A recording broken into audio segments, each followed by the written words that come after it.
예레미야 3장 19절부터 4장 4절 말씀 같이 합니다. 내가 스스로 말하기를 내가 어떻게 하든지 너를 자녀 중에 두며 허다한 나라 중에 아름다운 산업인 이 낙토를 내게 주리라 하였고, 내가 다시 말하기를 너희가 나를 나의 아버지라 하고 나를 떠나지 말 것이니라 하였노라. 그런데 이스라엘 족속아, 마치 아내가 그 남편을 속이고 떠남같이 너희가 정령이 나를 속였느니라. 여호와의 말이니라. 소리가 자산 위에서 들리니 곧 이스라엘 자손의 애곡하며 간구하는 것이라. 그들이 그 길을 굽게 하며 자기 하나님 여호와를 잊어버렸음이로다. 배역한 자식들아, 돌아오라. 내가 너희의 배역함을 고치리라. 보소서, 우리가 주께 왔사오니 주는 우리 하나님 여호와이심이니이다. 작은 산들과 큰 산 위에 떠드는 무리에게 바라는 것은 참으로 허사라. 이스라엘의 구원은 진실로 우리 하나님 여호와께 있나이다. 부끄러운 그것이 우리 어렸을 때로부터 우리 열주의 산업인 양떼와 소떼와 아들들과 딸들을 삼켜 싸운즉 우리는 수치 중에 눕겠고 우리는 수육에 더 비울 것이니, 이는 우리와 우리 열조가 어렸을 때로부터 오늘까지 우리 하나님 여호와께 범죄하여 우리 하나님 여호와의 목소리를 청종치 아니하였음이니이다. 여호와께서 가라사대 이스라엘아, 내가 돌아오려거든 내게로 돌아오라.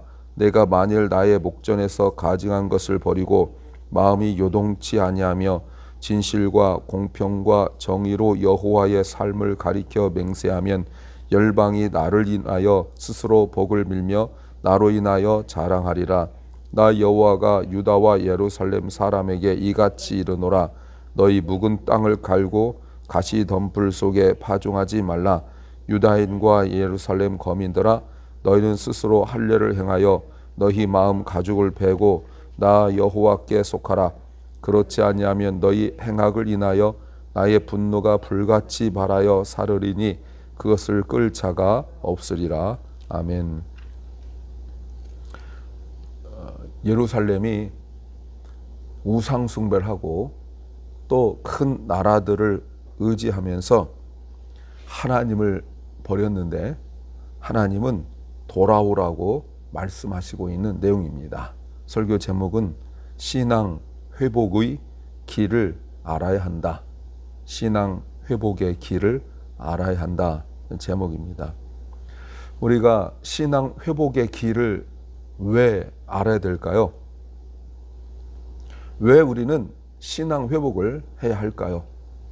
우리가 지금 어쩌면 두 가지 경우인데, 하나는 신앙 회복을 해야만 하는 경우일 수도 있고, 또 하나는 지금은 잘하고 있으나 우리가 언젠가는 혹시라도 신앙 회복이 필요할 때가 있을 수 있기 때문에 그런 거예요. 그런데 오늘 본문 가지고 본다면 신앙 회복이 지금 필요하고 있는 상황이라는 것을 알 수가 있습니다. 왜 신앙 회복을 해야 될까요? 첫째는 하나님과 친한 척 하기 때문이다는 겁니다. 내가 신앙생활을 잘하고 있는 것 같고 늘 아버지를 부르고 늘 주님 부르고 있지만 사실은 말뿐이고 사실은 겉으로만 친한 척 하는 거고 그 중심이 마음이 친한 것은 아니에요. 그래서 필요한 거예요. 보세요. 유다 사람들이, 예루살렘 사람들이 하나님을 떠난 이유가 무엇입니까? 그들이 하나님을 떠난 것은 자신들의 현실적인 생활, 경제적이며 생존을 위한 실제적인 문제였어요. 정확히 말하면 사업의 문제였습니다. 경제적 문제였죠. 그래서 우상 숭배를 하는 겁니다. 그냥 하는 게 아니에요. 다 타당한 이유가 있고 나름대로 현실적이고 생존을 위한 문제가 분명히 있어요. 그래서 더 하나님을 섬기며 예배해야 되는데, 그들 생각에 자기들이 겪고 있는 현실적인 문제, 삶의 문제, 생존의 문제, 생활의 문제, 사업의 문제, 농사 짓는 이런 사업의 문제, 이것은 하나님께서 하실 수 있는 문제가 아니라고 생각한 거예요. 어떤 의미죠? 하나님께서 영적인 복음 주실 수 있다는 건 그들도 알아요. 그러나 실제 문제, 그것에 대해서는 내가 뛰어야 되고 내가 온갖 방법을 다 동원해야 된다고 생각하고 있는 거예요. 그러니 예배 자리가 텅텅 빌 수밖에 없는 거예요. 정말 모든 것을 하나님 앞에 맡기고 하나님 없이는 살 수 없어서 예배 자리가 그립고 사모하여 하나님과 더 가까이 하려고 나오는 것이 아니라 복 받으려고, 영적인 복입니다. 아니면 저주받지 않으려고, 심판받지 않으려고 나오는 그저 때우는 수준의 신앙생활 하고 있는 거죠. 하나님은 성전에만 계시는 분이지 성전 밖에는 우리가 어떻게 해서든지 몸부림치면서 온갖 수단과 방법을 다 동원하여 살아갈 수밖에 없는 세상이라고 말하는 거죠. 그래서 우리가 가끔 우리 성도들 중에서도 그런 말을 하죠. 사회생활 하려면 그 정도는 해야 돼요 라면서 뭐 목사나 누가 옆에서 그래도 믿음으로 살아야 된다라고 말하면 세상 물정 모르는 소리 하지 마세요 라고 말하는 경우가 종종 있다는 거 우리가 알지 않습니까? 이것이 곧 멸망받기 직전의 이스라엘, 예루살렘 사람들의 모습이에요. 하나님은 성전 안에만 계신 분이 아니라 성전 밖에도 온 세상을 주관하시고 통치하시고 다스리시는 분이라는 것은 이미 성경에도 기록되어 있고 또 그들은 말씀을 배웠어요. 그런데 정작 자기들의 현실적인 문제 그리고 삶의 문제를 결정할 때는 자기들 마음대로 생각하고 결정하는 거예요. 왜요? 하나님을 잘 모르기 때문에 그렇죠. 신앙과 생활은 두 개의 것이 아니라 신앙생활로 하나의 것인데 이것을 두 개로 구분하고 이분법적으로 잘못 생각하기 때문에 그런 거예요. 그래서 교회 일은 거룩한 일이고 세상 것은 세속적인 일이라고 생각하여 성, 속, 홀리와 세큘러한 것을 구분하는 데서 오는 큰 문제라고 말할 수 있어요. 하나님께서 19절에서 이렇게 말씀하셨어요. 내가 스스로 말하기를 내가 어떻게 하든지 첫째 너를 내 자녀로 삼았고 둘째 자녀의 증표로 너에게 좋은 땅을 주었는데 내가 준 땅은 다른 어떤 나라의 땅보다 아름다운 땅이다. 이 땅은 보기를 의미합니다. 세 번째 그들이 하나님을 아버지라고 부르고 네 번째 하나님을 배반하지 않을 것이라고 말씀하셨어요. 그러나 20절 그런데 이스라엘 족속아 너희가 나를 속이고 버렸다. 그들이 섬기던 우상은 그들에게 먼저 원하는 걸 주지 않았어요. 19절에서 하나님은 그들이 요청하기도 전에 그들이 필요를 알기도 전에 하나님이 먼저 다 주셨는데 그들은 먼저 주시는 하나님을 버리고 우상에게 갔어요. 우상은 요구하는 것이 있고 그리고 정성을 요구하고 그러죠. 그들이 섬기던 우상은 자기들을 자녀로 삼지도 않았어요. 그리고 자기들이 정말 필요할 때 그 필요한 것을 주지도 않았어요. 그런데 이스라엘은 모든 걸 준비하시고 미리 예비하시고 공급하시는 보호하시는 하나님을 버렸어요. 어떻게 버렸다고요? 속이고 버렸다라고 말씀하고 있어요. 21절에서는 하나님을 잊어버렸대요. 근데 여러분 가만히 보세요. 21절에서 그들이 22절에서 이렇게 말합니다. 21절에서 자산 위에 소리가 들리니 곧 이스라엘 자손 애곡하며 간구하는 것이라. 그들이 그 길을 굽게 하며 자기 하나님 여호와를 잊어버렸다. 소리가 들리는데 여러분 기도하는 소리예요. 그러나 이 소리는 하나님 앞에 진실로 드리는 기도 소리가 아니었어요. 이 말이 뭔지 아십니까?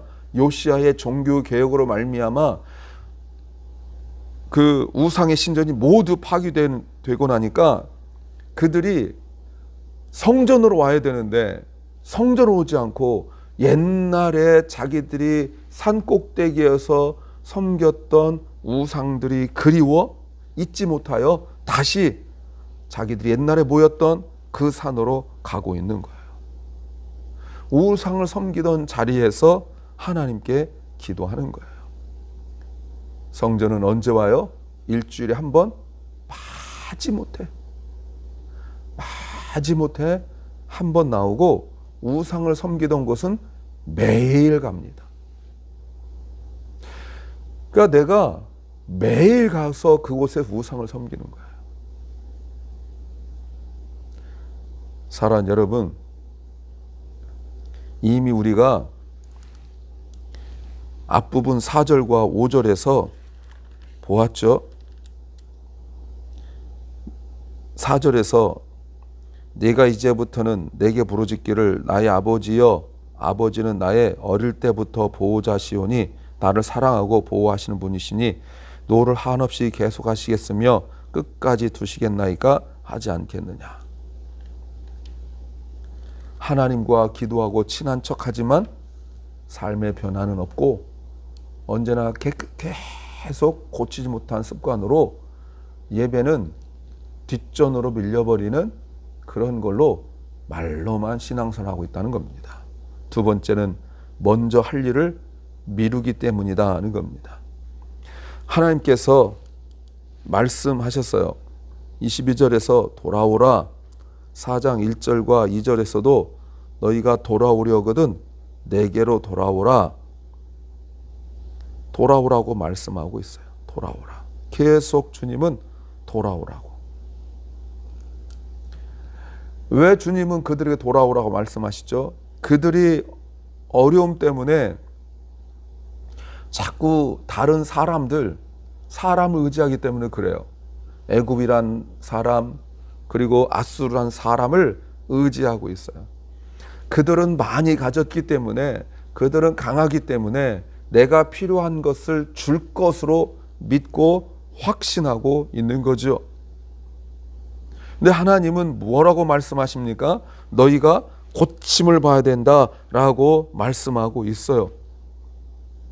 여러분, 무엇을 고칩니까? 4장 1절에 보니까 네가 만일 내 눈앞에서 가증한 것을 버리고 마음이 흔들리지 아니하며, 가증한 것은 역겹고 미워하는 즉 우상 숭배 아닙니까? 마음이 요동하지 아니하며 흔들리지 아니하며 2절 진실과 공평과 정의로 여호와의 삶을 가리켜 맹세하면, 그러면 어떤 일이 벌어져요? 열방이, 많은 사람들이 오히려 나로 인하여 스스로 복을 빌며 나로 인하여 자랑하리라. 자기들이 사람에게 찾아가지 않고 사람들이 오히려 예루살렘으로 예배 자리에 온다는 거예요. 적용컨대 전도와 선교의 역사, 부흥의 역사가 일어난다는 거예요. 세상 사람들이, 이스라엘 사람들이 받는 복을 부러워한다는 거예요. 자기들은 자기들 신을 섬기고 열심히 정성을 다해 섬겨도 저런 복을 받지 못하는데, 이스라엘 사람들은 하나님이 모든 것들을 다 준비해 놓고 모든 걸 다 차려 놓고 예배를 통하여, 말씀을 통하여 하나님은 오라라고 말씀하고 있는 그것을 알게 되는 거죠. 자기들의 신은 가서 빌어야 되고 정성을 다해야 되고 바쳐야 되고 요구하는 것들을 감당해야 되는데, 이스라엘 하나님, 그 하나님은 요청하고 요구하기도 전에 모든 것들을 다 준비해 놓고 기다리고 계신다는 거예요. 그러니 세상 사람들이 이스라엘이 받는 복을 부러워하고 있는 거죠. 여러분, 우리도 교회에 사람 오기를 기다려요. 그런데 오늘 본문 가지고 본다면, 여러분, 사람들이 오면, 많이 오면 뭐해요? 우리가 보여줄 것이 없는데, 우리가 하나님을 믿음으로 말미암아 감사하고 찬양하고 예배하고 이런 사모함을 못 보여주는데 많이 오면 뭐 하냔 말이에요. 그냥 사람 많아서 교회 커지고 그러면 좋겠다. 뭐가 좋을까요? 그냥 몇 명 있는 것보다 예배당 텅 빈 것보다 그래도 몇 명 있으면 훨씬 좋고 교회가 활기 있고, 그리고 서로 뭐 찬양할 때도 크게 하고 기도할 때도 크게 하고, 그게 좋은 겁니까? 한 사람이라도 정말 하나님을 사랑하여서 변화된 심령으로 하나님께 예배하고 고백하고 하는 것이 중요하다, 그렇게 우리가 말할 수 있잖아요. 그런데 먼저 할 예배, 먼저 하나님을 사랑하는 그 사랑함, 이런 것들은 자꾸 미루고 그저 많이 가졌으면, 이런 생각만 하고 있는 이 순서가, 질서가 바뀌어 버린 상태이기 때문에 그래요. 그래서 회복해야 되는 거예요. 세 번째는 어정쩡하기 때문이다는 겁니다. 여러분, 22절 하반절에 이런 기도합니다. 보소서, 우리가 주께 왔사오니 주는 우리 하나님 여호와이시니라. 작은 산들과 큰 산 위에 떠들은 무리에게 바라는 것은 참으로 허사라. 이스라엘의 구원은 진실로 우리 하나님 여호와께 있나이다 하면서 기도하고 있어요. 우리가 이런 간절한 기도, 이런 기도, 예레미야가 하나님 앞에 하고 있는 이런 기도를 해야 되는 거예요. 헛된 것, 23절에 사람이죠. 사람은 헛된 거예요. 사람 의지하지 말라는 겁니다. 물질 헛된 거예요. 물질 의지하지 말라는 거예요. 우리의 지나간 인생을 부끄러워할 수 있어야 돼요. 하나님 없이 살았던 그 인생을 의지하지 않았을 때를, 내 마음대로 살았을 때를, 우리가 다른 것에 마음을 빼앗겼을 때를, 예배보다 더 다른 것들을 귀하게 여겼을 때를 우리가 부끄러워 여기면서 회개해야 되는 것입니다. 사람의 마음을 움직이는 분은 오직 하나님인데, 하나님보다 그 사람만 바라보고 그 사람의 마음을 하나님께, 그 사람의 마음이 움직이기를 간절히 기다리는 그것도 우리가 회개해야 되는 거예요. 그래서 하나님께서 3절과 4절에 나 여호와가 유다와 예루살렘에게 이같이 이르노라. 너희 묵은 땅을 갈고 가시덤불 속에 파종하지 말라. 여러분, 묵은 땅은 갈아 엎어야 돼요. 묵은 땅은 잡초만 자라요. 갈아 엎고 그리고 씨를 뿌려야 돼요. 그런데 땅은 딱딱해 버린 그 땅에다가, 묵은 땅에다가 씨를 뿌려야, 잡초밖에 없는데 거기 씨를 뿌려야 나지도 않아요. 기경하라, 갈아 엎으라라고 말씀하세요. 그런데 여러분, 그 잡초를 보고 흐뭇해하고 있습니다. 그래도 뭐라도 났으니까. 여러분, 이런 겁니까? 아니죠. 여러분, 가시덤불, 여기 뭐죠? 옛 습관이에요. 이걸 버리라는 거예요. 그렇게 살지 말라는 거예요. 심령이 새로워져요. 4절의 마음에 할례를 행하라고 말하고 있죠. 바울도 그렇게 부르짖었잖아요. 마음에 할례를 행하라 라고 이야기했죠. 그래서 하나님께 속하여서 하나님만 찾아야 돼요. 그것이 없으면 모든 수고가 헛수고가 되고 맙니다. 마치 딱딱한 땅에, 가시덤불만 무성한 땅에 씨를 뿌려놓고 흐뭇해하고 있는 내 모습 말이죠. 우리가 밭의 비유, 씨의 비유를 통하여 알고 있지만 가시의 기운에 막혀 자라지 못해요. 그러면 세상 염려, 물질의 유혹에 말씀이 막혀 버리죠. 그러면 결실하지 못해요. 우리가 씨를 뿌리는 이유는 열매 맺기 위한 것이기 때문에 그래요. 사랑하는 여러분, 우리가 하나님 앞에 돌아오는 이 방법을 알아야 돼요. 어정쩡하게 하나님과 친한 척하여 적당히 예배드리고 그 정도 선에서 있지 말고 온 마음으로, 전심으로 하나님을 예배하고 사랑하는 것이 유일한 방법입니다. 주께 달려나와 말씀을 듣는 것이 우리가 회복할 수 있는 유일한 방법입니다. 기도합니다. 주님, 우리가 말씀을 듣고 우리 마음이 새로워져서 그 말씀에 열매가 열려 하나님 앞에 영광 되게 하옵소서. 사랑결란과 우리 자녀들이 마음이 새로워져서 말씀을 듣고 그 말씀으로 새로운 인생 살게 하옵소서. 오늘도 병중에 고통과 아픔과 슬픔 중에 주의 치유하심을 간절히 사모하는 심령들을 주님이 불쌍히 여기시고 새롭게 하시고 주께서 치유하여 주시옵소서. 주님, 오늘 하루가 우리에게 주님을 더욱 사랑하며 사모하며 고백하며 찬양하는 하루 되게 하옵소서. 예수님 이름으로 기도하옵나이다. 아멘. 하늘에 계신 우리 아버지여, 이름이 거룩히 여김을 받으시오며 나라의 마옵시며 뜻이 하늘에서 이룬 것 같이 땅에서도 이루어지이다. 오늘날 우리에게 일용할 양식을 주옵시고 우리가 우리에게 죄 지은 자를 사하여 준 것 같이 우리 죄를 사하여 주옵시고 우리를 시험에 들게 하지 마옵시고 다만 악에서 구하옵소서. 대개 나라와 권세와 영광이 아버지께 영원히 싸움나이다. 아멘.